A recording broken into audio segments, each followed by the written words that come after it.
You walked in and the sound hit you first.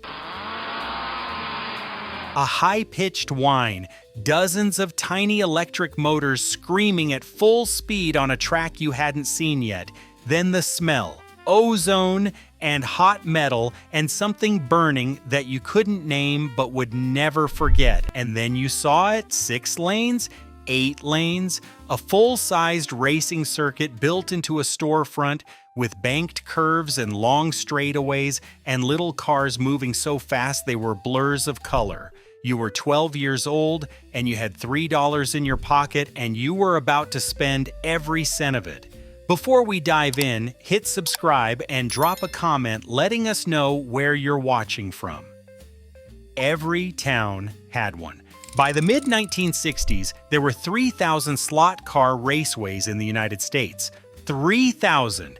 They were in strip malls and shopping centers, in converted storefronts and basement spaces, in neighborhoods you rode your bike through every day. You didn't need a reservation, you didn't need your parents. You walked in, put your money on the counter, and the man behind it gave you a lane and a controller and said, "Go." Some of you went every day after school. Some of you went every Saturday morning. Some of you went so often that the owner knew your name, knew your car, knew which lane you liked, and which corner gave you trouble. The owner was always the same kind of guy. He had built the track himself, routed the slots into sheets of wood, wired the electrical system, and painted the retaining walls. He sold parts behind the counter, motors, tires, armatures, chassis, and bodies. He had a soldering iron in his back pocket, grease under his fingernails, and an opinion about everything. He was part mechanic, part referee, part father figure to every kid who walked through the door with a car in his hand and ambition in his eyes. He did not just rent you a lane, he taught you how to race. Because you didn't just show up and drive, not at the Raceway. At home, sure, you could snap together an Aurora set on the living room floor and chase your brother's car around a figure 8 until the transformer got hot. But the Raceway was different. The Raceway was serious. The cars were bigger, 1/24th scale, not the tiny HO cars you had at home. You built them yourself. You chose the chassis, wound the motor, selected the tires, shaped the body from a block of balsa wood or a vacuum-formed shell, painted it in your own colors, added the weight exactly where you wanted it. You spent hours and days getting the car right. And when you finally brought it to the Raceway and set it on the track and squeezed the trigger for the first time, you felt something that no toy on your bedroom floor could ever give you. You felt competition, real competition, against other kids who had spent the same hours, the same days building their cars to beat yours. You remember your first time. Your dad took you, or your older brother, or the kid from down the street who was already racing and told you it was the coolest thing he'd ever done. You walked in and you didn't understand any of it. The cars were too fast. The other racers were too good, and the track was bigger and louder than anything you'd imagined. You rented a lane, and your car flew off the track on the first turn. The guy next to you, maybe he was 16, maybe he was 40, reached over and put it back on for you without saying a word. By your 3rd lap, you figured out the trigger. By your 10th lap, you made it through the first corner without crashing. By the time your money ran out, you were hooked. You went home and told your mother you needed $5 more. She said, "For what?" You said, "For the Raceway." She said, "What Raceway?" And you tried to explain, but there was no way to explain it. You had to be there. You had to hear the sound and smell the ozone and feel the trigger in your hand and watch your car take a corner at full speed without flying off into the wall. There were regulars. You knew them all. The old guy who came every Tuesday with a toolbox full of motors and never smiled until his car hit the straightaway. The teenager with the custom-painted Corvette body who talked trash and backed it up every single time. The quiet kid who never said a word but whose car was so fast it made you reconsider everything you thought you knew about slot car racing. And then there was you, somewhere in the middle, fast enough to keep up, slow enough to know you had work to do. You went home and tore your car apart and rebuilt it. You changed the tires. You rewound the motor. You shaved weight off the body with a hobby knife until your fingers were sore, and you came back the next week and you were faster. Maybe not fast enough to beat the teenager with the Corvette, but faster than last week, and that was enough. Some raceways held tournaments, real ones with trophies. You'd sign up, pay your entry fee, and race in heats against other drivers. The track would be packed, 8 guys leaning over the rail, controllers in hand, eyes locked on their lane. The sound was deafening. The tension was physical. You could feel it in your chest when the starter counted down. 3, 2, 1, go. 8 cars launched into the first corner at the same time, and half of them flew off, and the crowd groaned and laughed, and the guy who held the line felt like he'd just won the Daytona 500. When you finally won your first heat, when your car crossed the line ahead of 7 others and the owner behind the counter called your name, you carried that trophy home like it was made of gold. It was plastic. It was 6 inches tall. It was the greatest thing you'd ever earned. The industry was enormous. By 1966, slot car racing was generating $500 million a year in the United States alone. For a hobby that most adults had never heard of, it was run out of storefronts by men who had built their tracks in their garages before moving them into rented spaces.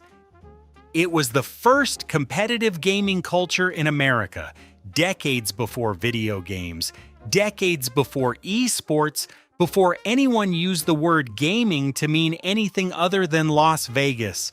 Boys built cars and raced them against other boys, and the best racers became legends in their neighborhoods. You knew who the fast guys were, you knew their cars, you studied their lines through the corners, you wanted to be them, and then they killed it, not on purpose. But the serious racers, the ones who built custom motors and exotic chassis and bodies designed in wind tunnels, made it impossible for regular kids to compete. If you showed up with a car you had built in your bedroom, you got demolished by a guy who had spent $300 on a motor alone. The casual racers stopped coming. The after-school crowd thinned out. The guys with the allowance money went home and did not come back. And without the casual racers, without the 12-year-olds dropping $3 at a time, the raceways could not pay rent. The $500 million industry that had exploded across America in 5 years collapsed in 3 years. By the early 1970s, most raceways were gone. The track was pulled up, the parts counter was emptied. The storefront became a dry cleaner or a pizza shop or an empty space with a for-lease sign that stayed up for months. The men who had built those tracks, who had routed the slots by hand and wired the power and taught a generation of boys how to race, moved on. Some went into other businesses, some went to work for Aurora or Tyco, designing the home sets that would replace the raceways. Some just packed up their soldering irons and went home. You probably didn't notice it disappear. One day you went to the raceway and it was there.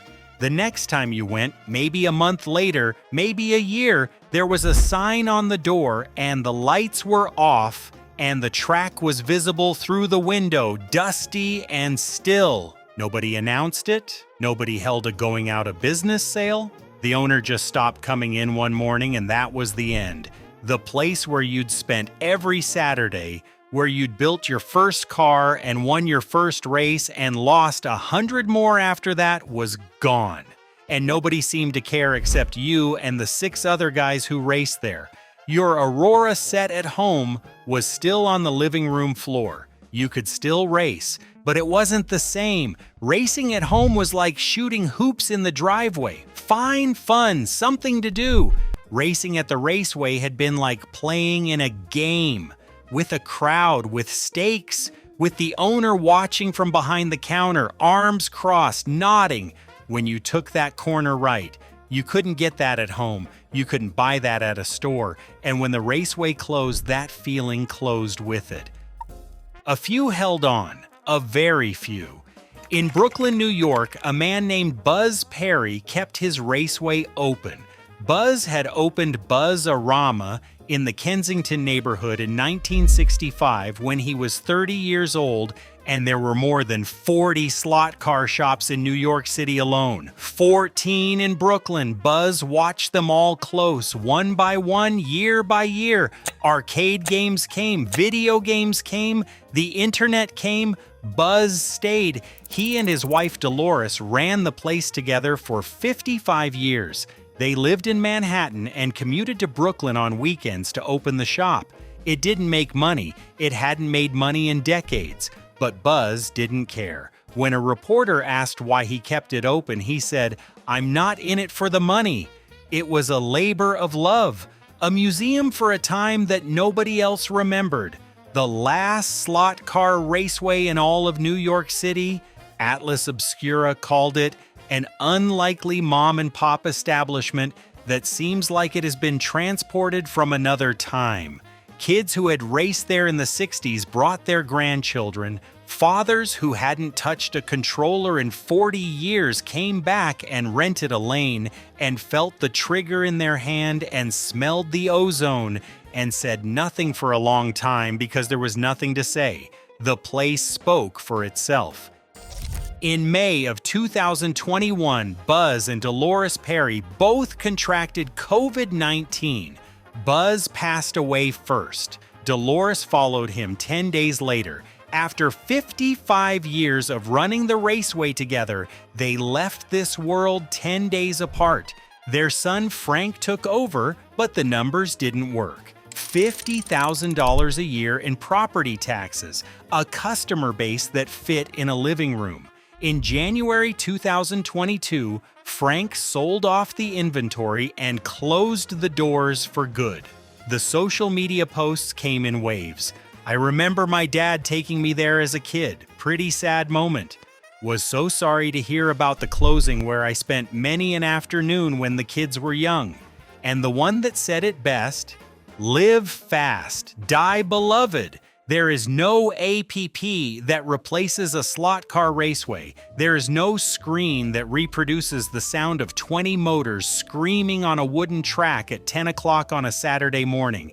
There is no video game that gives you the feeling of squeezing a trigger and watching a car you built with your own hands take a corner at full speed and hold the line. The Raceway was not just a place to play. It was a place to belong, a place where the guy behind the counter knew your name and your car and your weaknesses and helped you get better, a place where competition meant something because you could smell it and hear it and feel it vibrating through the controller in your hand. 3,000 raceways, $500 million, a generation of boys who learned to build, to race, to lose, to improve, to compete, and then silence. The storefronts are dry cleaners now. The tracks are in landfills. The men who built them are gone. But somewhere in your memory, a tiny motor is still screaming. And a car you built when you were 12 is still taking that corner at full speed. And it hasn't crashed yet. If you ever raced at a slot car raceway, tell us in the comments what was the name of yours and where was it?